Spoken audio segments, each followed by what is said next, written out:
parenting these days, am I right? You're correct. Freaking hard. It's hard.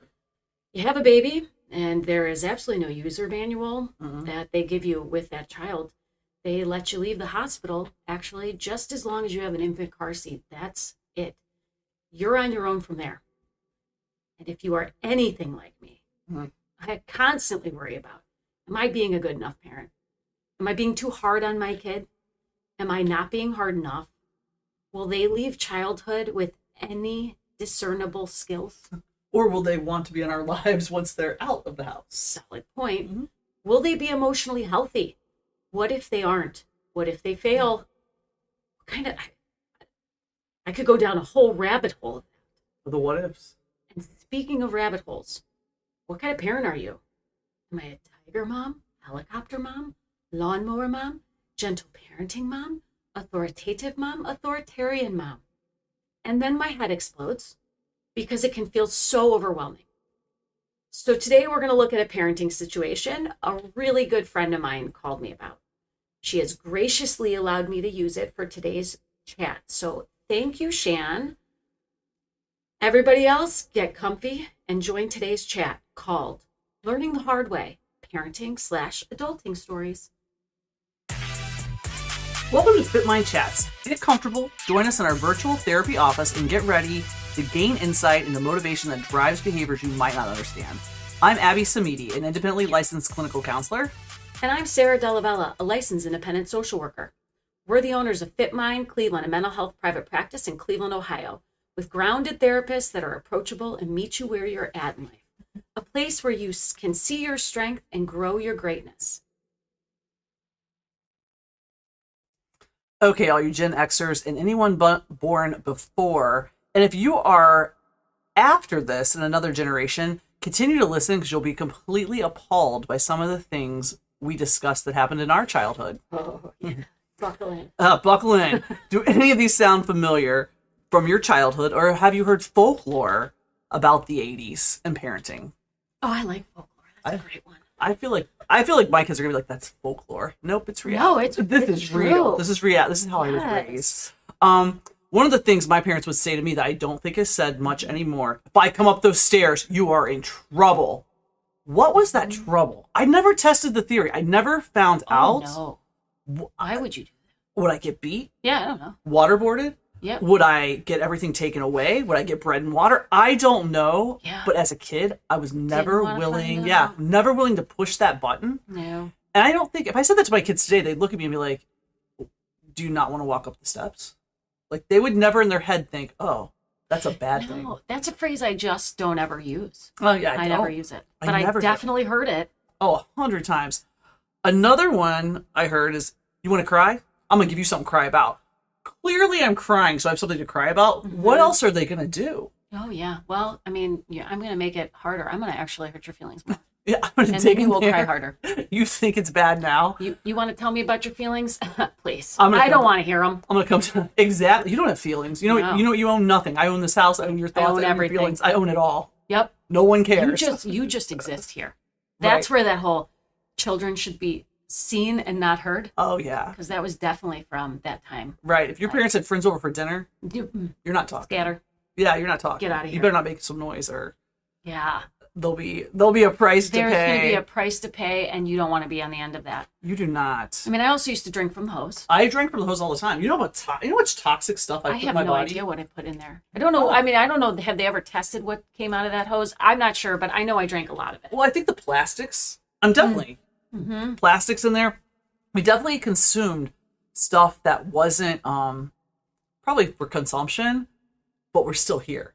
Do I recommend your kid go drink from a hose? Probably not.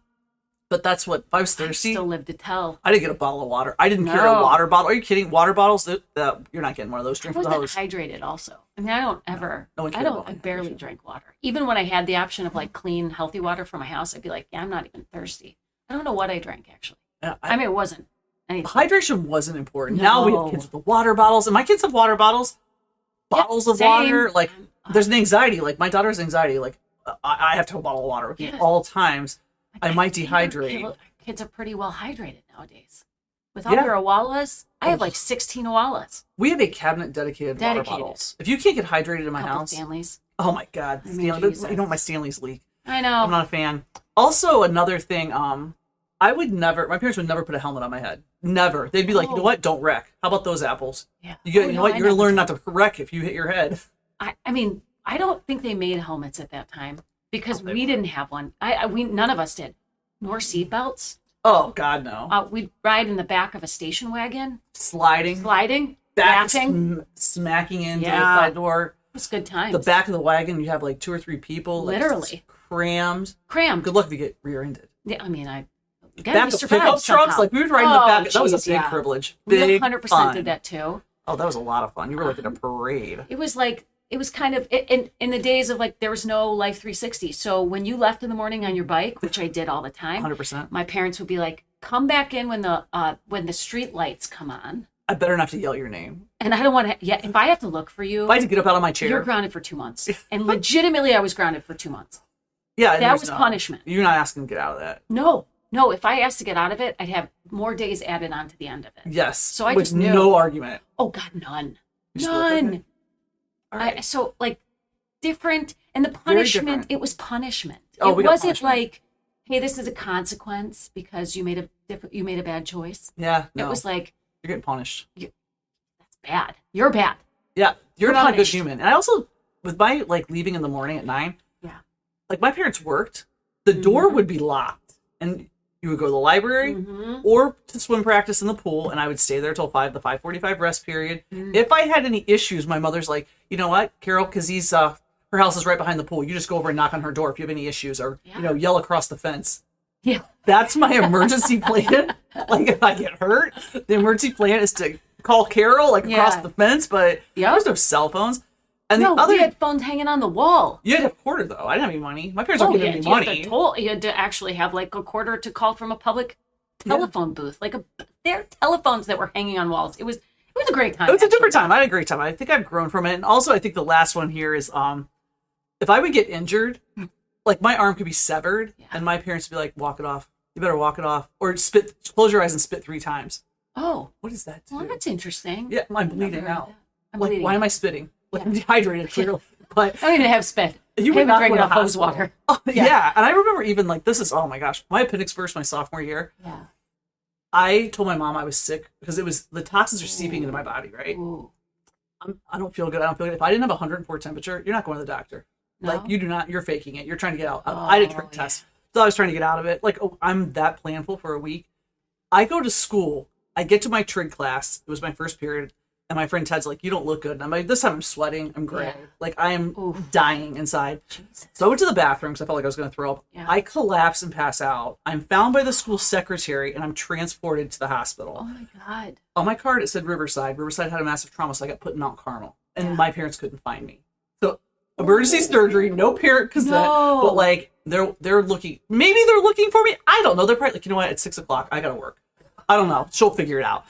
I wake up from surgery later that night, and I remember my mom and dad, they were divorced, but they were staring down at me, and the first words out of my mom's mouth was like, you couldn't tell them to call us? And I was like, I remember being like, no, I couldn't. I had passed out by then. No. Sorry, Mom. Yep. Sorry. Apologies. I mean, that's where we're coming from. So if any of you listeners are our age category, you kind of understand what we're talking about. Mm-hmm. And my friend who did call me is in our age group. Yeah. And so she grew up with the same kind of parents, punishment, blah, blah, blah. Yeah. And there's a lot of information out there. So, today I thought I would kind of share what it was that she called me about. Absolutely. And then we can kind of break some things down. Yeah. So I get a phone call from my friend, and she says, hey, okay, so my 8-year-old, I've noticed some changes in behavior lately. Really smart kid, but all of a sudden she starts calling herself dumb, stupid. She doesn't really want to complete whatever the homework is. She's hiding it from her mom or just not wanting to do it and writing differently. And my friend's going, I don't know what to do. She is not, she usually seems to be really well adjusted at school, thinks she's been, has had some really good success there. What do I do? right? And I was kind of like, first and foremost, 8-year-old, I'm gonna start with Erickson's developmental model of development, right? So she's in this industry versus inferiority phase. And this is where you're in school age kids and you're looking around and you're going, if I'm good at something, I feel confident. I get a lot of attention. And it's good. If I'm not good at something, I feel inferior. Why does Ben know how to do this problem and I'm struggling with it? And I wanted to normalize that for her because that is, so nothing that she's going through is abnormal. And then it's kind of like, okay, so now how do I deal with it? Knowing that this is the case, that she's all of a sudden starting to like label herself. Right. And we talk about the label. I deal with kids a lot. And you know what I do? Like, I try to normalize not being perfect. Yes. Normalize, make it okay to be like, and framing things is so big with that. Like, with my middle schoolers, high schoolers, like I usually give this example. I always say, hey, I'm a really good test taker. Yeah. I don't remember one problem I got right. The ones I got wrong is where I grew because I looked it up. I argued with the teacher. Like I thought I was right. Yes. And I learned from getting it wrong. Right? You're mad like that you what? got it wrong. Like, you're kidding. Like that is not like someone that has 40 years experience. Clearly in my 16 years, I'm an authority on trigonometry or whatever it might be. Right. But like when they would break it down and argue back with me or tell me why that was wrong, or I'd look it up and be like, oh my God, I was wrong. I really misread that paragraph, or I didn't read that. That's kind of where I learned either to study better or I learned that answer pretty well. So I feel like giving kids permission to get things wrong and be like, man, that's where you're going to grow. You're going to grow from getting it wrong. Right. And it's okay to get things wrong and just normalize it. I mean, honestly, some people are going to not like this statement. 8th grade and under, it doesn't matter. It doesn't. No one looks at that. Like no one in Harvard's like, hey, stakes are low. 4th grade, you got a B on your book report. You're out. Amen. It's okay if she gets the B. Yeah. She's actually going to learn more from getting the B than the kid that got the A. I agree with you. I mean, I think that's the other piece of it. I was thinking about what I do with my 12-year-old. She has waited till the very end of the night to do her homework. She's now really emotional, right? She's tired. So, because she's tired and she's overwhelmed. And I talked a little bit about like, okay, so I also help her identify the feeling. It can help to be like, hey, you look really frustrated. You look really upset. What's going on? Well, I have to do this and there's so many problems and I don't even know how to start. Like, I don't even know where, look, how am I going to do this? I don't have enough time. And I'll be like, first and foremost, I'll say, well, you could just go to bed. Like, let's problem solve this. You could just go to bed if you don't want to do it. Everyone's choice. And often she'll look at me and be like, wait, no, I can't do that. I don't want to do that because then I'll get enough. Okay, so that's not a choice. Or you can start with the very first problem. Why don't you read the very first problem to me? So you take the emotion, you acknowledge that frustration that they're feeling, right? Frustration's normal with learning. You are not learning. It should be there. It should be there, actually. So it's a sign you're learning. So it's like sort of normalize that you're going to feel frustrated. You're going to get some things really easily and quickly. You will not get other things as easily and as quickly. That does not make you dumb. It does not make you an idiot. So that's a reframe to use with a kid who goes, I'm dumb. This is hard. This is harder than it was last year. Yeah, totally. It should be. It is. Yeah. It is. Good. It's a sign you're learning. Yeah. And it's also not a sign that you're dumb. That's what we call labeling or mislabeling. Yeah. It's not accurate. At all. It's a judgment that you put on yourself. You got it.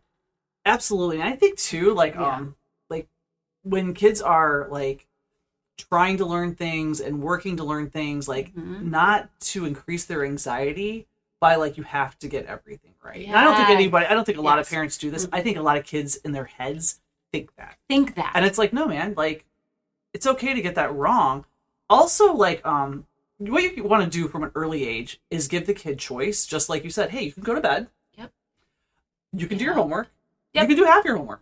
These are 3 options. Those are the 3 ways to solve this problem, and I am not judging you for whatever you choose. Yep. And you kind of want to do this when they're 8th grade and under, because like I said, I really feel like, you're going to learn a lot, but grades are not a thing. They're learning a lot, and it's fantastic. But like, when I just think of my daughter, like, oh, I have midterms, and I have swim practice till 8:45. Well, I'm not going to be able to study. I don't know what to do. Well, here you go. Like, what are your options? You can go to swim practice and not study. Yep. And be okay that you get a B, not an A, or a C, not a B, whatever it might be.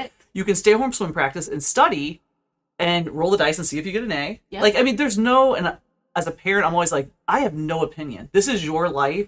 This is your choice. And you want them to be able to make that choice early. If you wait till high school to do this, or if you continue to make the choice for them, nope, you're staying home and studying for your midterm. Yep. You've just like taken their power away, which I mean, in the 80s, we didn't have any power, but you've also like trained them that they can't make that choice. So when they're adults, they're gonna call you and be like, Mom, oh my God, what should I do? Yep. Like, I have a work presentation, but there's a happy hour with this dude, this really cute guy going. Yes. No, they should be able to make that decision themselves. And if you learn earlier that if I choose a social event and then maybe my swim practice, and that you didn't do as well in that test, you now have an opportunity in 4th grade or 6th grade to decide, wait a minute, so the next time I have the opportunity to do something social and or I have some commitment I have to go to, I might have to make a different decision if I want a different outcome.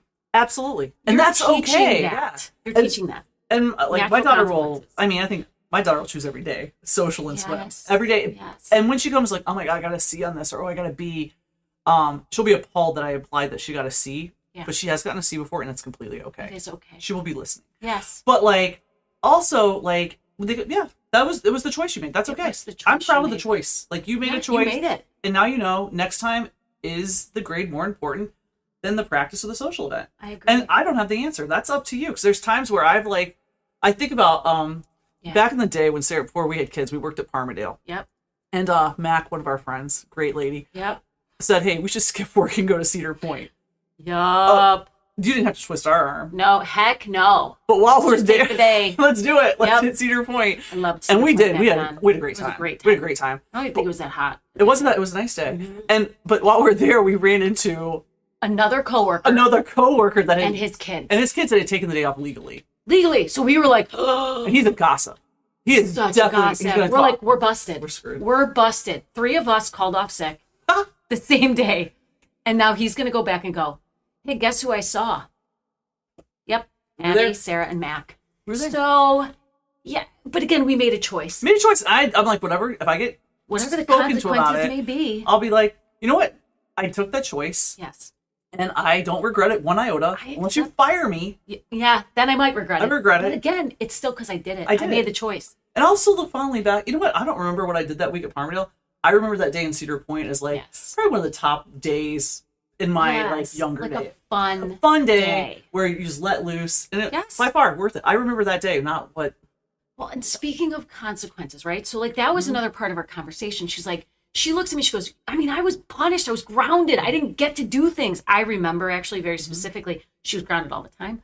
And I would call her on her landline and it would be busy. If you do not know, you had one line. And if someone was using that phone that was hanging on a wall or next to your bed on a stand. I was allowed to have one in my room. I just talk in the kitchen.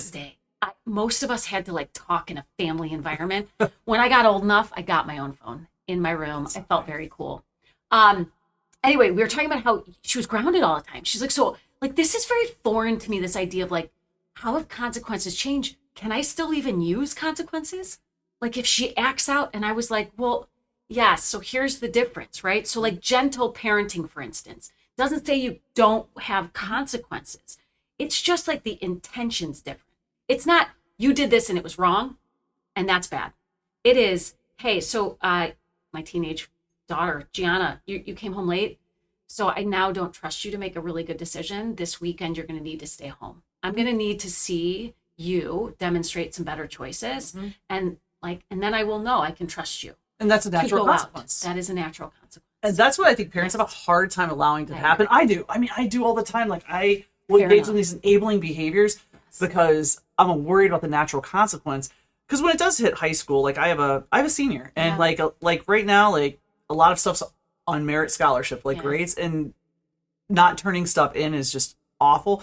But allowing that to happen, to be like, okay, you know, I got to let go and let him decide. And if he loses that merit scholarship, he's either going to take out a loan or he's going to go to a lesser school. And it's painful. It's so hard to do. So hard to let go. But like, it's hard to let them fail. It is hard. And that's where I think we get into this issue, like, where we would get like drilled punishment consequences. Now it's like talking parents, well, let the natural consequence happen. It will by far change them more than any punishment I can put a smack down on. I was going to say, even like, so I love to listen to Lisa D'Amour, specifically for adolescent girls, because I have 2 of them. And she'll talk about how she often will address like the way your teenager talks to you. And it's like, hey, look, I want to hear what you have to say, but I don't like the way that you are saying it to me. And just FYI, if you talk to someone like that out in public and then you ask them for something, they are a lot less inclined to want to help you. So like Absolutely. you address the fact that like the natural consequence of being like having an attitude with someone, being snarky, maybe telling people to shut up, you're so annoying, is that person does not want to help you later. Absolutely. And I'm your mom and I want to help you, but I will do it if you can also give me some respect in your tone. Right. I do want that. And in DBT, like this is a concept that I absolutely love. I use it with middle school, like, I don't know, I see 8 and up. Yeah. And I use this all the time. It's interpersonal effectiveness skills. It's like a nice and big, wordy counselor phrase. DBT thing. Interpersonal. But it's like saying, I'm like, I can get your needs met 75% of the time if you use these skills. And it's really about the way we speak to people. It's the way we speak. And if you do something, taking accountability, we've talked about this before. Yes. And just saying, yeah, I did it. Yes. That takes the power out. The person can't be like, oh, because in their head, they've got 35 ways that they have proof that you did it. Yes. And back in the 80s, like, trust me, like, I would throw out like a billion excuses. I'm like, God, I don't want to get in trouble. It's going to be bad. It's going to be bad. I would throw out all these excuses. If I would have loved to have seen my parents' face. I would have been like, yeah, I did it. Oh my gosh, I never did that. I would never, because I'm like, no, wait, man. No. But if I would have said I did it, it, my mom would have had to be quiet because, like, she was like, I have it on proof. So and so the neighbor said it. Blah, blah, blah said it. Like, well, my parents probably would have been shocked into silence and been like, I've never heard Sarah. Just say, I'm sorry. Ever You're admit. absolutely right. Yeah, I'm you're sorry, right. Mom, That was Dad. a bad choice. That wasn't a great idea on my part. Like, I think, God, I could have, if I knew what I knew now, back then. But I think, like, telling kids that and be like, be interpersonally effective. If you take accountability and you ask, it's called Dear Man, making a request in a way to make the other person want you to do it. If you can get this skill, you're successful. I know. You're going to be a success. And as parents, allowing your kid to have that natural consequence is going to let them be successful too, because they're going to be able to figure out and problem solve and make choices. Right. And not be afraid. Because I think of the 80s kids, like, I was afraid of getting caught. Like, I know my husband, he came from a big family. And if one person would do something, like, say someone snuck a cookie, they'd eat the entire pack. If you're going to go big or go home. Yeah. We're already in trouble. Let's push it to the limit. That is not what you want. No. No. You want to kind of have, okay, well, your natural consequences, we don't have cookies for the rest of the week. Yes, that's great. That's the natural consequence. I'm not going to buy them next week. Right. So there's not going to be cookies. So, I mean, that's the natural consequence. And leave it at that. And, like, that's going to change the behavior before, like, you know what? Well, you're going to clean the kitchen. You're going to walk to school, or whatever it might be. I'm taking your phone, which, I mean, sometimes taking the phone can be effective if there's a phone offense. Yes, exactly. A misuse of it. You can say, look, when you can use this more responsibly, you get it back. Right. So right now I am taking it until we can figure out a way for us to move forward with you getting this back. There was something that you said, when we think about parenting also, I think sometimes we try to fix our kids' feelings. Oh, yeah. Like, we don't want them to feel pain, sadness, discomfort, disappointment, anger at themselves. And I think sometimes now in the 80s, our parents didn't even care that we have feelings. Oh, they wanted us to feel that way. They were like, you're miserable? I'll make you more miserable. It's good. It's a good thing you like deal with it. Right. But like right now, we have a much more, I think, we have more of an awareness where we can validate kids' feelings. Right. We can say, I hear what you have to say. You look really frustrated. We validate it. Yes, it's really hard sometimes when you are doing a concept, something new in school that you don't understand. Anybody would feel frustrated. That's an example of validation. But what I don't want you to do as a parent, what we try to encourage people is not to fix your child's feelings. No enabling. Because you can't fix another adult's feelings. You can't even, some people have a hard time even just problem solving their own. Like, think of how hard that is. Right. Let alone taking ownership of your child's feelings and then trying to fix it for them so that they are happy. Right. You're letting them feel it's hard to watch. It's hard to watch, but feeling disappointment. Maybe they didn't get the Christmas gift that they wanted. Maybe they didn't. Because it's sold out and you weren't willing to buy it off some backyard dealer or whatever. Or like whatever it might be, letting them feel it and like letting them feel failure. Like say like they bomb a test. Let them feel that. Let them be disappointed. Yeah. Like there's growth in there. You can just be like, hey, I totally know what that feels like. When you like, maybe they studied their butts off the entire time and still they got a C. I'd say, you know what's really frustrating? When you study so hard and still you're just struggling with the concepts. And so you didn't do as well as you'd wanted to. And there's going to be times in your life that you're going to put your all into something. Yes. And it's not going to work. It's still not going to work out. And that's okay. Like, I mean, like, it sucks. Yes. It feels bad. It doesn't feel feels good. bad. Right. But you got to be able to feel that. Like, people that are used to feeling it, I mean, I'm not saying the 80s parenting style was the way to go. The way to go. But, like, as a kid, like, I mean, or as an adult, like, when things wouldn't go my way, like, I was kind of like, okay. I sort of expected it more. Yeah, I was like, yeah. I think I know how it is to feel upset and disappointed. I was going to say, too, I think I probably didn't have an awareness of my feelings, which is probably why we're doing a whole lot of work around, like, be aware of your feelings. Because, you know, I didn't come out of childhood with a whole lot of awareness of that. But there were some things that you did come out of childhood with, which was, like, maybe an expectation that you had to be interpersonally effective to, like, want to make someone want to, like, hear you or, like, make them want to, like, you had to do some work around. I'd like to be liked. So it was called brown nosing. It was called brown nosing. Because you're like, well, if I want to go out Saturday night, I'm going to have to maybe mop the floor. Or, like, I might have to do a chore or be a little proactive here because I really want to stay out late or whatever it might be. We kind of went that route. Yeah, sometimes I would just sneak it and get in trouble again, but whatever. But that's what we learned. Like, I mean, learning. Sneaking out. Like, I'm going to sneak out. Yes. I'm going to probably get caught. Yep.